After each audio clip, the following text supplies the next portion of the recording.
మరో breaking news చూస్తున్నాం. AP రాజకీయాల్లో ఊహించని పరిణామాలు చోటు చేసుకుంటున్నాయి. కొత్త సమీకరణాలు తెర మీదకొస్తున్నాయి.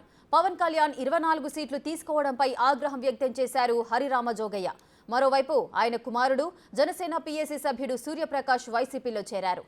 కొద్ది రోజులుగా పవన్ కు హరిరామ జోగయ్య రాసిన లేఖలు సంచలనంగా మారాయి. ఈ సమయంలో ఆయన కుమారుడు వైసీపీలో చేరడం చర్చనీయాంశంగా మారుతోంది.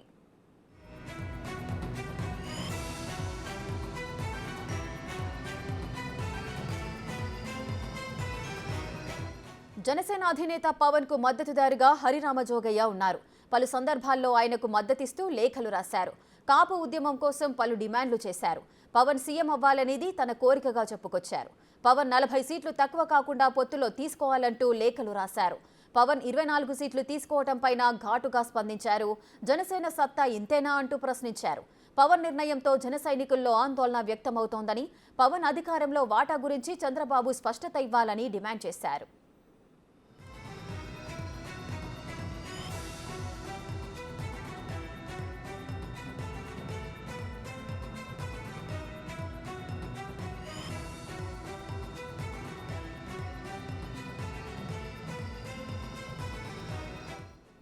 తాడేపల్లిగూడెంలో జరిగిన సభలోనే దీనిపైన స్పష్టత కోరారు. అయితే ఆ సభలో పవన్ కళ్యాణ్ తనకు ఎవరూ సలహాలివ్వద్దంటూ గట్టిగా రియాక్ట్ అయ్యారు. దీంతో తాను చెప్పినది చంద్రబాబు పవన్ కు నచ్చలేదంటూ జోగయ్య మరో లేఖ రాశారు. తాజా లేఖలో పవన్ కు చంద్రబాబు గురించి హెచ్చరికలు చేశారు. ఇలా లేఖలు రాస్తున్న సమయంలోనే ఇప్పుడు ఆయన కుమారుడు చేగుండి సూర్యప్రకాష్ వైసీపీలో చేరారు.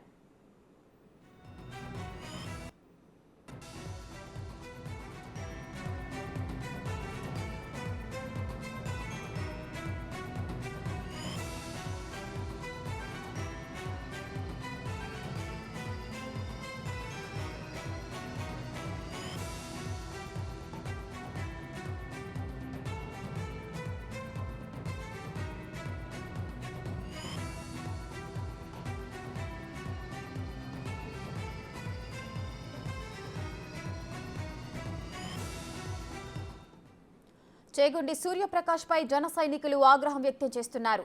పెనుమంట్రలో ఆయన ఫ్లెక్సీలను చించివేశారు. పవన్ ను విమర్శించే స్థాయి సూర్యప్రకాష్ కు లేదన్నారు జనసేన నేతలు.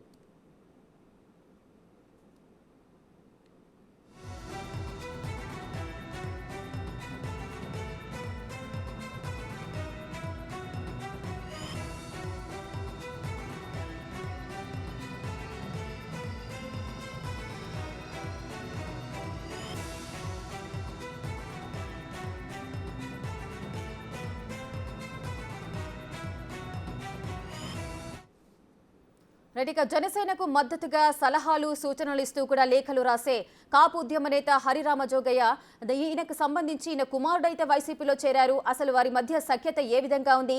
ఆ సఖ్యత చెరడం వల్లనే ఆయన కుమారుడు వైసీపీలో చేరారా? అసలు ఏం జరుగుతోంది? మరింత సమాచారం ప్రతినిధి గణేష్ అందిస్తారు. గణేష్, ఈ ఇష్యూనంతా కూడా మనం ఏ విధంగా చూడొచ్చు? తూర్పు పశ్చిమ గోదావరి జిల్లాలకు సంబంధించే కాదు, రాష్ట్ర వ్యాప్తంగా కూడా జనసేనకు సంబంధించి, అంటే ఏదైతే జనసేన పార్టీకి సంబంధించిన ఒక పొత్తుందో తెలుగుదేశం పార్టీతో పెద్ద విఘాతంగా, అంటే ఇప్పటికే హరిరామ జోగయ్య పార్టీకి పవన్ కళ్యాణ్కి అనేక సూచనలు చేశారు. దాదాపుగా ఒక 8-10 లేఖలు రాశారు. అంటే ఆయన ప్రధానమైన డిమాండ్ ఏంటంటే 60 సీట్లు తీసుకోవాలి.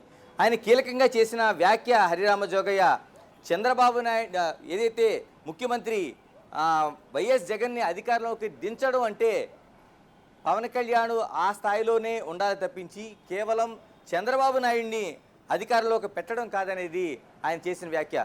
అంటే కీలకంగా జనసేన అనేది, అందులో పవన్ కళ్యాణ్ కీలకంగా ఉండాలి అనేది హరిరామ జోగయ్య వ్యాఖ్యలు ఇప్పటివరకు చేస్తున్నది.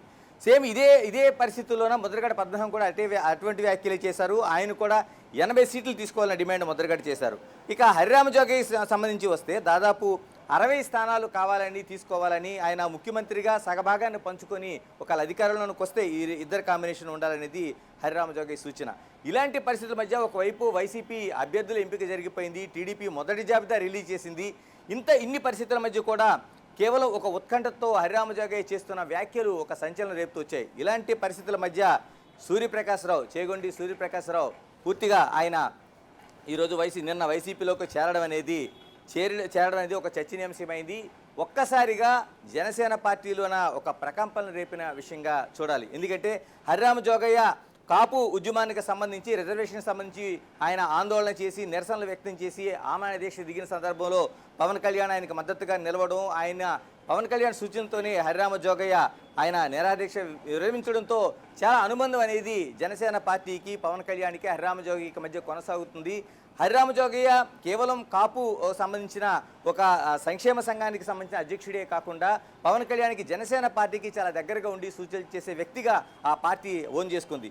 ఇలాంటి పరిస్థితుల మధ్య ఏదైతే ఇప్పటివరకు హరిరామ జోగయ్య చేస్తున్న సూచనలు చాలా దగ్గరగా ఆలోచిస్తున్న పరిస్థితుల్లో ఒక్కసారిగా మొన్న అంటే ఒక 2 రోజుల క్రితం ఏదైతే జనసేన తెలుగుదేశం పార్టీలు సంయుక్తంగా జెండా సభని తాడేపల్లిగూడెంలో నిర్వహించాం. ఈ సభలో దానికి హరిరామ జోగయ్య పేరు ప్రస్తావించకుండానే పవన్ కళ్యాణ్ చేసిన వ్యాఖ్యలు ప్రకంపన లేపాయి. ఈ పరిస్థితుల మధ్య ఏం జరుగుతుందనే ఆలోచన మధ్య నిన్న చేగుండి సూర్యప్రకాశరావు హరిరామ జోగయ్య కుమారుడు వైసీపీలోకి ముఖ్యమంత్రి సమక్షంలో వెళ్ళి ఆయన పార్టీలో చేరడం అనేది అతిపెద్ద చర్చగా కనిపిస్తుంది. దీన్నే జనసేన పార్టీ ఒక తీవ్రంగా పరిగణిస్తుంది. అంటే ఇప్పటివరకు చేసిన సలహాలు ఆ జనసేన పార్టీని బలోపేతం చేయడానిక, లేకపోతే టీడీపీ మరోవైపు ఏదైతే జనసేన బంధాన్ని విడదీయడానిక, జనసేన పార్టీ అధినాయకుడిగా ఉన్న పవన్ కళ్యాణ్ వీక్ చేయడానికి అనేది ఒక అతిపెద్ద చర్చగా మనకి కనిపిస్తోంది. అంటే సూర్యప్రకాశ్రావు నిన్నటి వరకు ఆయన హరిరామ జోగయ్య రాసిన చాలా వరకు లేఖల్లో సూర్యప్రకాశ్రావుకు సంబంధించిన టికెట్ కోసం ప్రస్తావించారు, ఎవరెవరికి టికెట్లు ఇవ్వాలో సూచించారు.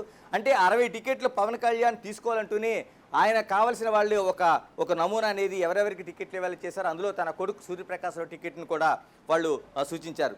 అంటే ఇలాంటివన్నీ జరిగిన తర్వాత కూడా ఇప్పుడు సూర్యప్రకాశ్రావు ఆకస్మికంగా వెళ్ళి ఎక్కడైతే చేరారో ఈ పరిస్థితులను చూసుకుంటే ఇది పూర్తిగా విఘాతం కలిగిస్తుంది అనేది జనసేనలో భావించాయి. హరిరామ జోగయ్య మరోవైపు సూర్యప్రకాశ్రావు వీళ్ళిద్దరిని కూడా తప్పుపట్టే పరిస్థితులు ఉన్నాయి. ఇప్పటివరకు జనసేన పార్టీని వీక్ చేసే చర్యలుగానే జనసేన భావిస్తూ వస్తుంది. Right thank you Ganesh.